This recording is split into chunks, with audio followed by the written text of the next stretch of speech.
Hello， 歡迎大家收睇廣東第一娛樂節目《綽綽有餘》，專稱係國產巨隻嘅三體跳票，唔再係最受歡迎嘅國產大片。今晚三明眼同你解釋個中原因，佢哋兩個竟然喺埋一齊。Taylor Swift 同埋刀神為你帶嚟虐狗模式，仲有 TFBOYS 自爆經常整蠱對方。昆凌讚周董話爸爸更犀利，吳若希否認自己係第三者，值得進入星動態。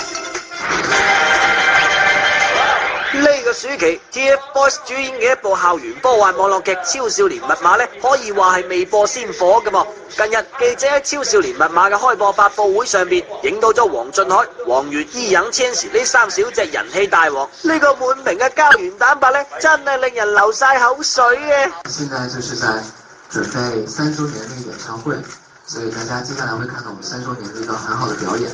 但是我們組合現在就是有那個10年的那個規劃，所以不會這麼輕易離開。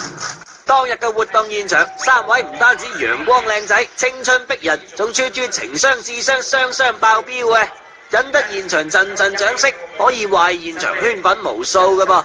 不過呢三個人呢，就唔係純有得燈啊！佢哋三個人之間唔單止經常互相整蠱對方，有時候連工作人員呢都唔放過噃，真係玩心不退，淘氣到不行嘅。我們三個屬於那種相愛相殺的，就所以就是一個眼神，然後就是應該都知道對方下一秒要幹什麼，然後也會互相拆台，就是也會互相做惡作劇，然後去嚇對方。就是晚上上廁所，然後會把他的燈關掉，然後等他出來的時候也去嚇一下。因為都挺潮的，就說當時我們在廈門玩的時候，就各種買水彈槍，然後就是他其實沒有傷，他還是打得挺疼的，然後就對着工作人員。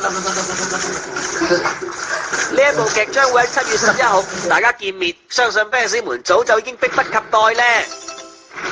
TFBOYS 從出道以嚟深受各位姐姐粉嘅喜愛，只不過除咗呢班 fans 之外，亦都有好多唔同嘅睇法。佢哋會覺得三個人啊，成個細路咁，資歷又淺，究竟得唔得㗎？咁其實到目前為止，佢哋啲表現得非常之好啊，冇令啲 fans 失望喎。嗱，喺呢一個表現底下咧，亦都有好多其他人好八卦咁表示話，唔知道佢哋而家三個已經大紅大紫，日後會唔會單飛呢？咁單飛咗邊個係最紅呢？真係十分之擔心佢哋啊！咁其實你呢啲擔心係多餘㗎，因為佢哋人哋話齋啊，佢有一個10年嘅表演計劃，係冇可能咁容易單飛嘅喎。不過其實 TFBOYS 咧而家10幾歲人仔就已經大紅大紫，可以話贏在起跑線上。不過比 TFBOYS 更加犀利嘅，絕對就係小周周啦。先至啱啱扶完周董，睇完上海演唱會嘅昆凌，今日馬上就出席咗公益活動啦噃。當初聽到囡囡同老公一齊寫嘅歌，有啲咩感想呢？其實我覺得特別的感動，因為一方面是老公做的歌，一方面又是女兒做的歌，所以其實我覺得我是那個最幸運的人。我覺得有時候遺傳這個是我生完小孩之後才相信，遺傳真的好像有這麼一回事，因為他現在聽到音樂都會跟着擺動，然後我覺得他對音樂是非常有興趣的。老公同囡囡都識創作，到底係邊個比較犀利啊？目前當然是爸爸比較厲害啊，但是就是女兒未來希望她青出於藍勝於藍。所以俾老公嘅表現分數打好高啦噃。我覺得超過100，可是會不會這個是這樣很肉麻？哇，咁天心咩？不過聽到囡囡嘅生日就嚟到啦噃，昆凌唔單止親自做蛋糕啊，仲縫咗小禮服添。我就是想要幫他做一個 DIY 的生日，就是能自己來都想自己來，然後讓他知道他的1歲生日是媽媽親手幫他就是弄的。對，身為媽咪嘅昆凌都咁用心準備啦，咁爹哋周董打算送囡囡啲乜嘢呢？這個我還不知道我要等他生日那天我才知道他爸還幫他準備了什麼，可能100片尿布之類的。哇，咁神秘，應該唔會係做唔知道要送啲咩啩？我相信應該會突破重圍。周杰倫細個女大家都知道啦，佢唔單止半夜餵奶啊，而且做嘢嗰陣時都非常之着緊自己嘅囡囡喎。冇錯，按照昆凌嘅講法就係啊，我老公好錫自己個女㗎。上場表演之前呢，落咗場之後呢，都起晒攬住個女。有次上場之前仲要餵佢食粥添，而佢自己都表示話：哎喲，不錯，我像一個準備要上場表演嘅人嗎？佢哋一家3口咁幸福啊，好難想像佢哋以前呢都係飽受非議嘅喎。不過其實呢，感情嘅嘢最緊要兩情相悅，當事人覺得 OK 啦，旁人講啲乜嘢都冇乜作用嘅。好似阿昆凌同埋周杰倫咁，以前經歷咗咁多，今時今日咪又係娛樂圈嘅模範家庭。不過最近吳若希嘅感情呢就比較頭痕啦，俾人話做第三者添喎。同澳門富二代 Alex Hot 同由泰國被揭戀事嘅吳若希，早前大方認愛，但隨即有報道指佢係第三者喎。男朋友懷疑同舊愛 Toby 有肉體瓜葛一事，吳若希呢一日咧就現身說法啦噃。我差點也以為我是，還好我不是，因為經過了解啦，那對方也有解釋，那我有接受他的解釋，那所以會選擇去相信對方。其實他跟我一起的時候我可以肯定是單身，因為就是因為他有跟我解釋過，女孩子她其實有一個男朋友了，那所以他們沒有發展這樣子。咁吳若希今次大方認愛，係咪都認定對方係結婚對象？要臉在網上面逼婚，那我們自己有共識啦，就是像。不過今次負面新聞出嚟咧，有冇嚇親男朋友啊？他會有害怕的啦，但是他要習慣，如果他要跟我一起走下去的話。我昨天跟他說，你看，你自己做了壞事之後就會被人家拍到，所以呢，千萬不要亂做東西。就是說我沒有發現，會有傳媒幫我發現，然後要他習慣。吳若希喺公佈咗戀情5個鐘之後咧，喺網上有好多人就紛紛發帖爆料，就話啦，其實呢個 Alex 咧之前有個女朋友 model 嚟嘅，叫 Toby 啊嘛，而家吳若希肯定係第三者啦。咁其實對於呢一件事啊，有人就話吳若希係想急於嫁入豪門啊，不過咧都有好多人係支持佢嘅喎。不過其實咧到目前為止呢段感情已經公佈咗啦，人哋吳若希又表示係力挺自己男朋友，理解自己男朋友，咁唯有就堅持落去，信奉自己嗰句歌詞，無論世事變改，還是越難越愛。講完佢哋睇其他新聞。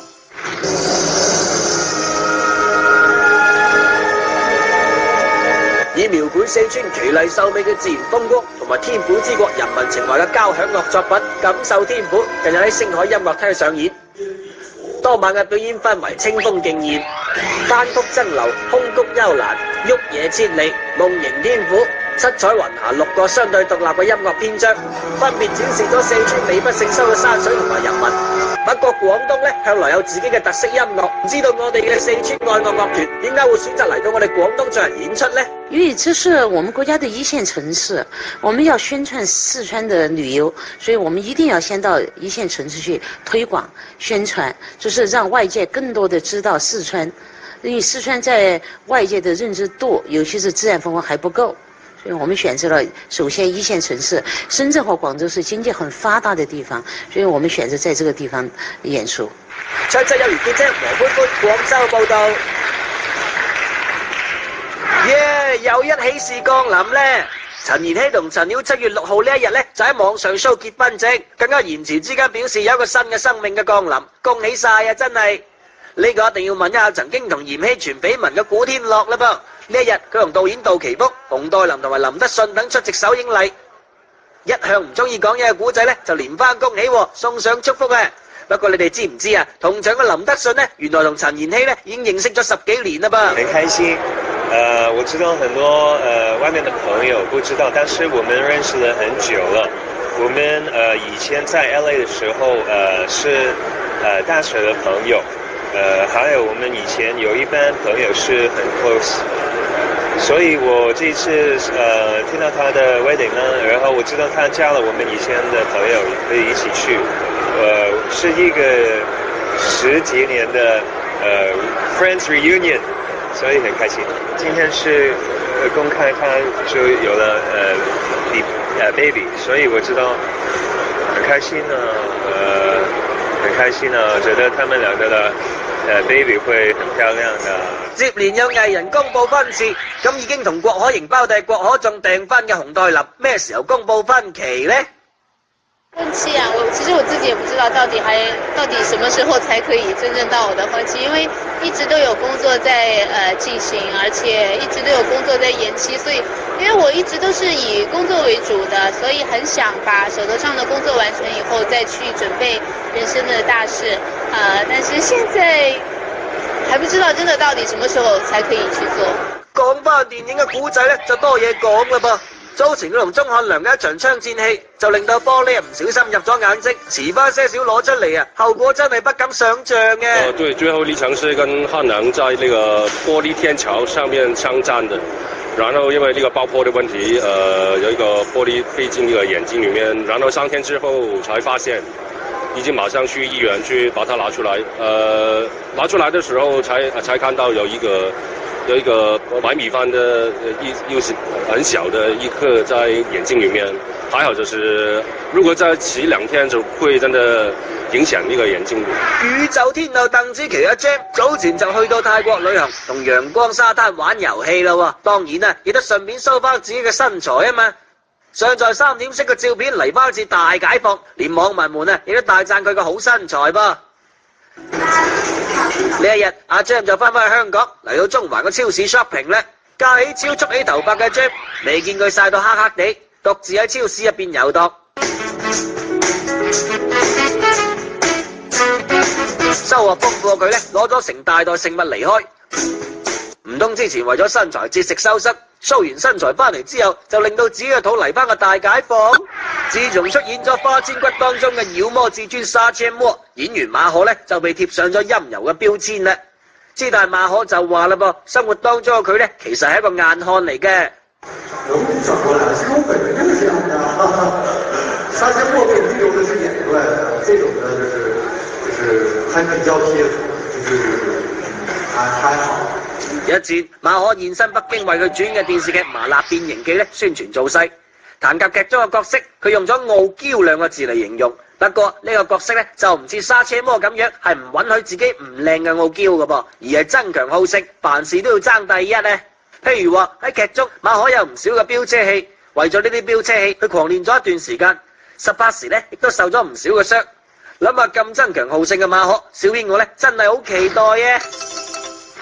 正如最近有冇睇電影呢？話呢排好多大片睇，乜嘢忍者神龜2啦，海底總動員2啦，驚天魔盜團2啦，但全部計起身都係2，莫非今年係電影嘅2胎年？所以我真係好羨慕國外啲大片啊，一直都有新嘅續集，唔係好似國內啲片咁成日都跳票喎。一講到跳票呢個命題，大家諗到嘅肯定係三體啦。之前睇個名嘅時候，以為佢係一個歐美片嚟嘅，點知歐美嗰部叫超體，我哋呢部叫三體。嗱，預計今個月就要上映㗎啦，但係到目前為止宣傳工作睇唔到，連預告片都睇唔到，都唔知佢想點。所以跳票係真心確定咗㗎啦。三體呢一部電影係有3本小説嘅故事嚟嘅喎，第一部都咁難產啦，真心為佢嘅命運感到擔心喎。但係如果真係咁擔心嘅話，跟住落嚟新聞眼就好體貼咁為大家分析下呢一部三體，睇下大家是否仲值得期待。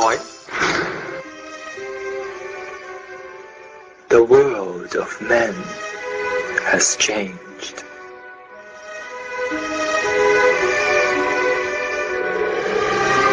The universe is no longer just the final frontier. It is our construction field. And it will be our last battlefield. 作為今年最受期待嘅中國科幻電影《三體》，本來預計喺7月份上映，卻冇預熱、冇營銷活動，亦都冇宣發廣告，甚至連海報都冇，真係令到觀眾們都嚇呆啦！你睇下呢個電影仲上唔上㗎？果然睇嚟電影《三體》原定嘅上映檔期只有半個月嘅時候，有爆料人稱電影《三體》上映呢將無限期推遲，影片監製、出品方遊族 CEO 孔二狗呢已經離職。特效團隊被更換，導演張潘潘拍攝嘅素材咧被廢棄噃。咩話？無限期推遲？嗱，即刻就有人出嚟辟謠啦噃。孔二狗喺微博上面回應話，張翻導演較好咁完成咗前期嘅拍攝，絕對唔存在素材唔能夠用嘅問題。三體上映時間咧，絕對唔會超過2017年嘅上半年噃。電影《三體》將延期上映，係影衰咗，高層出走。即使出品方高層孔二狗出嚟回應，但呢一部號稱中國首部真正意義上嘅科幻片嘅上映之路咧，已經係坎坷㗎啦。呢個背後究竟發生咗啲乜，令到《三體》彷彿從中國第一部科幻電影變成咗第一部爛尾科幻電影噃？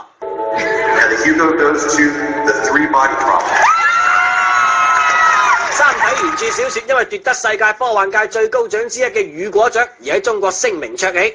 而喺內地，三體原著形成咗龐大嘅 fans 群體，喺科幻迷心中係神作，寫得非常之好。佢嘅影響力咧遠遠超過咗科幻小說嘅範圍，彷彿成為咗現象級嘅文化產品。劉慈欣嘅小說《三體》三部曲分別叫《三體》、《黑暗森林》、《死神永生》3本書咧，總共80幾萬字，創造咗一個極為龐大嘅世界。呢個係佢改編成電影嘅第一個挑戰。呢3部小說描寫嘅嘢咧越嚟越龐大。第一部《三體》仲停留喺地球上，講咗個3粒行星不停做三體運動，呢個亦都係成部小說嘅名字嘅來源嘅故事。三體運動咧係不規則嘅，4光年外嘅三體文明百幾次毀滅同埋重生，正被逼不得不逃離母星。呢個文明頑強咁生存咗落嚟，仲發現咗地球。獲悉處於困境之中嘅三體人呢，為咗得到一個能夠穩定生存嘅世界，決定入侵地球。喺運用超技術鎖死地球人嘅基礎科學之後，龐大嘅三體艦隊開始向地球進發。人類嘅末日悄然來臨。第2部《黑暗森林》中，面壁計劃一共有4個計劃，各自獨立，又同其他支線劇情交織埋一齊，時間跨度長達200幾年。要喺120分鐘入面講得既完整清楚，又乾脆利落。呢個編劇呢，簡直係可以上天嘅。而第3部更加唔使話啦，關於大宇宙同埋更強大文明嘅宏大場面，你俾好萊塢呢啲大片導演啊，都唔係好放心啊。結果國內嗰一個遊戲公司攞低咗版權，而且執導嘅仲有一個名不經傳嘅導演。從發電影消息一出，網友們就開始表示放過三體啦，求不咋。呢啲呢就好能夠說明問題啦。遊族影業官網電影一欄發現，目前只有《三體》、《太平輪上客》同埋《恐龍大賽車》，其中《三體》上映日期仲未確定。總投資大概4億元嘅《太平輪》票房僅僅收穫2.46億元，《恐龍大賽車》除咗舊年曾經亮相香港電影節之外，其餘公開資料較少。喺公司，每個人都喺度講要將《三體》拍成中國最正嘅科幻片嘅時候，半年之內就有4位高管離職。CEO 就已經換咗2個人，公司內部管理不當，再加埋三體嘅項目決策分歧，投資過大，導致曾經擁有120幾位員工嘅遊族影業呢，而家淨係得個30幾人。有離職員工向媒體透露，三體官方微博更新速度咁慢，亦都係因為宣發團隊幾乎流失殆盡。導演張潘潘強行上崗，點解係張潘潘做導演呢？呢個係因為早喺2009年佢就買低咗三體嘅全部版權，因為張潘潘有呢個版權，佢嘅要求就係同佢合作，亦都必須由佢做導演。翻睇張潘潘嘅履歷，密室系列呢亦都只能夠勉強算係合格嘅作品。喺眾多書迷嚟睇，三體嘅宏觀所需要嘅技術同埋專業水平，遠超出張潘潘已經體現出嚟嘅能力，甚至仲有張潘潘前期所拍嘅素材質量太差，遭到棄用。後期不斷補拍鏡頭，導致超支咁樣嘅傳言。三體喺後期製作階段不斷喺度接觸並更換特效公司，此前如合作方新加坡特效公司 VHQ 退出，並且喺項目執行期間，因為後期特效要求高，電影嘅預算亦都不斷增加緊，而呢啲造就咗三體電影嘅延期上映已成注定之局。隨後針對網絡傳言，遊族影業發表公開聲明回應稱，張潘潘導演較好咁完成咗前期嘅拍攝，絕不存在素材不能夠用的問題。孔二狗作為遊族影業嘅創始人，並未離開遊族影業，只係由 CEO 轉任為執行董事。三體喺後期特效階段延長時間細心打磨，係由於進一步提高咗對作品質量嘅要求。目前電影後期特效由嚟自美國、韓國、德國同埋中國國內嘅國際頂尖團隊協同進行。三體最終劇本改編成點，電影效果係點，喺上映之前呢，我哋仲無法推測，一切都要等明年上映先至能夠見分曉。之但係三體係咪能夠如期喺明年2017年上半年上映，又或者係咪會繼續跳票，我哋都係要拭目以待㗎噃。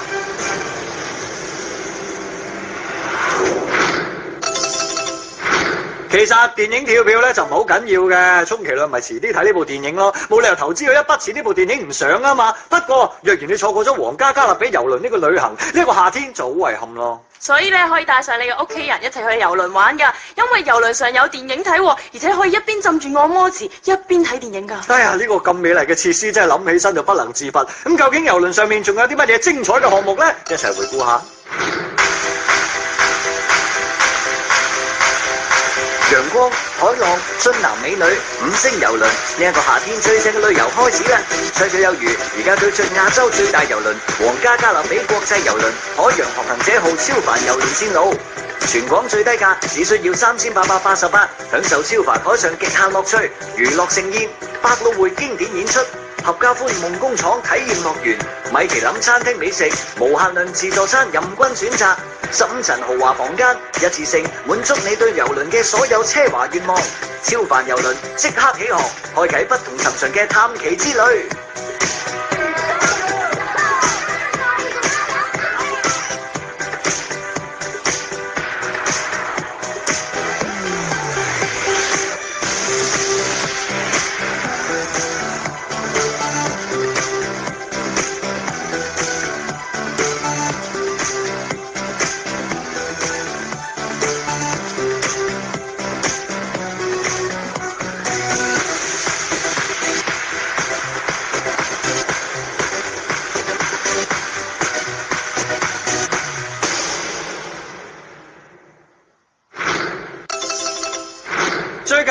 約單身狗呢個命題咧，大家覺得十分之慘。首先係陳妍希同埋陳曉咧晒咗結婚證，諗住穩錯頭條嘅地位，點知霍建華同埋林心如又話傳出要結婚啦噃。其實我想講最弱嘅唔係我哋啊，而係單身狗胡歌哥哥啊！我好想知道佢每一次嘅心理陰影係有幾大喎。不過最近對啲單身狗狗嚟講真係好唔太平。你話國內啲藝人 show 恩愛咪算咯，轉眼去到國外一樣大把人 show 恩愛，就連係分手女王梅梅都已經墮入愛河啦。咁跟住落嚟，各位觀眾一定要揞住你嘅小心臟啊，因為接落嚟就要欣賞佢哋嘅虐狗模式啦。6月14號下午4點鐘，竇森同埋梅梅咧喺美國羅德島接吻咗噃。首先兩個人拖手前往海邊，揾到一嚿岩石落腳，梅梅環坐喺竇森嘅懷入邊，竇森就展現男友力，用超長嘅手臂咧為兩個人自拍噃。梅梅係情不自禁，兩個人係心情擁吻啦。兩個人唔知道點解回頭一看，或者係察覺到一動靜嘅。呢個時候，竇森為咗不令夠女朋友捱凍，貼心咁將自己嘅外套除低，為梅梅着上。梅梅又好感動咧，兩個人再次擁吻。大家都將焦點擺喺梅梅嘅情史、竇森嘅情史，同兩個人點樣唔配身上嘅。縱觀梅梅嘅戀愛史，外界一直覺得佢係換男朋友好似換衫咁。除咗今次同 Calvin Harris， 之前嘅戀情咧都唔超過3個月㗎噃。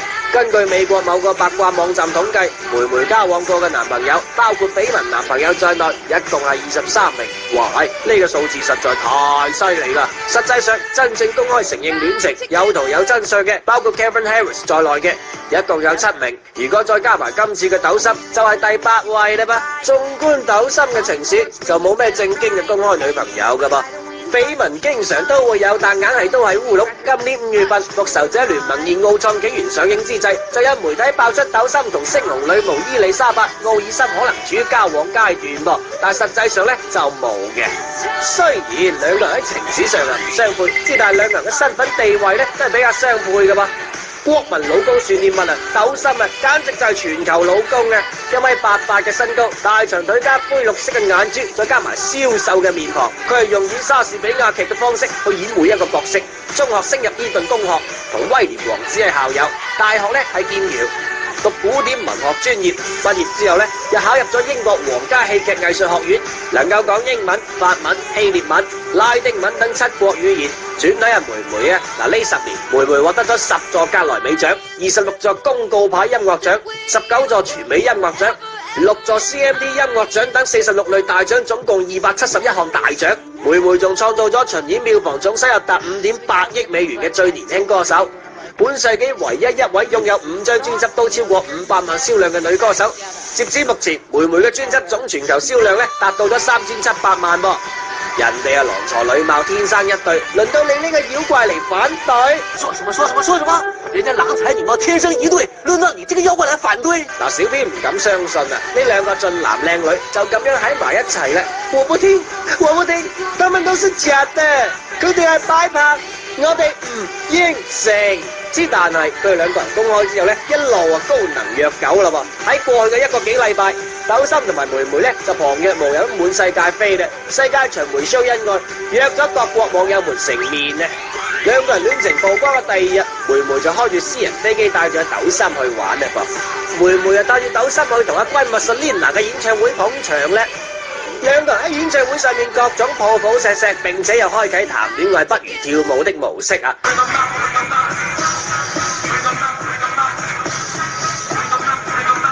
結束之後咧，手拖手離開，甜蜜對視，後面啲朋友仔嘅表情啊都亮咗咧，感覺竇森男友力 max 噃。梅梅喺隔離咧就係幸福小女人嘅樣嘅。好咧，呢兩個人嘅戀愛節奏咧，亦都係 real 快嘅噃。每日咧都冷冷嘅狗糧喺面上胡亂地派啊！6月23號，泰勒史威夫特咧同埋湯姆希德勒斯頓咧外出同朋友聚餐。早上啱啱影到梅梅同阿竇森兩個人十指緊扣咁行出外巢，晚上睇住兩個人同朋友聚餐又講又笑。出門時咧，湯姆希德勒斯頓咧更加一路拖住泰勒嘅手嘅噃，即使同朋友道別啊，亦都唔鬆手啊！恩愛 show 得太徹底啦，成個食飯嘅過程咧，簡直就係10000點暴擊式嘅 show 恩愛。呢啲食飯就食飯啦，手就唔捨得放開，仲要貼面，哇！搞到咁啦噃，對面嘅兄弟啊，感覺得就嚟睇唔落去啦，好緊緊，呢個手即係白天晚上都唔會放開啦。你哋以為佢哋每日吃飲飲跳舞就 OK，人哋啊仲係見家長咧。聽講喺星期四嘅時候，豆心先係見咗梅梅嘅爹哋媽咪，然之後就直接開住私人飛機飛嚟咗英國啊！兩個人落咗飛機之後呢，就趕開車啦噃。喺加油站嘅時候，阿豆心又落車買2杯咖啡，兩個人隨之呢，就係見咗豆心嘅媽咪啦嘛。梅梅特登從家鄉帶咗大包小包嘅伴手禮，飛去英國見阿準婆婆，一展好新抱嘅姿態啦噃。聽講豆心係想要帶住梅梅去睇睇佢從細長大嘅地方啊！之後豆心帶住女朋友梅梅同老媽一齊漫步海灘，兩個人手拖住手，而豆心媽咪喺隔離手舞足蹈，睇起身呢亦都係非常之開心嘅噃。呢個係要變成一家人嘅節奏。當地時間6月27號，梅梅 Taylor Swift 同埋豆心呢喺意大利羅馬度假時被拍，十指緊扣，好恩愛啊！當日梅梅豆心又被拍海灘漫步，網友們紛紛調侃呢：哎呀，點解感覺佢哋兩個每日都好似發通稿咁 show 恩愛嘅？下張單曲叫做 See You See Me。嗱，呢兩個人唔單止郎才女貌，仲一言不合就 show 恩愛，每日發通稿，全世界巡迴虐狗。哎呀，我哋都只能夠揮淚祝佢哋幸福咧。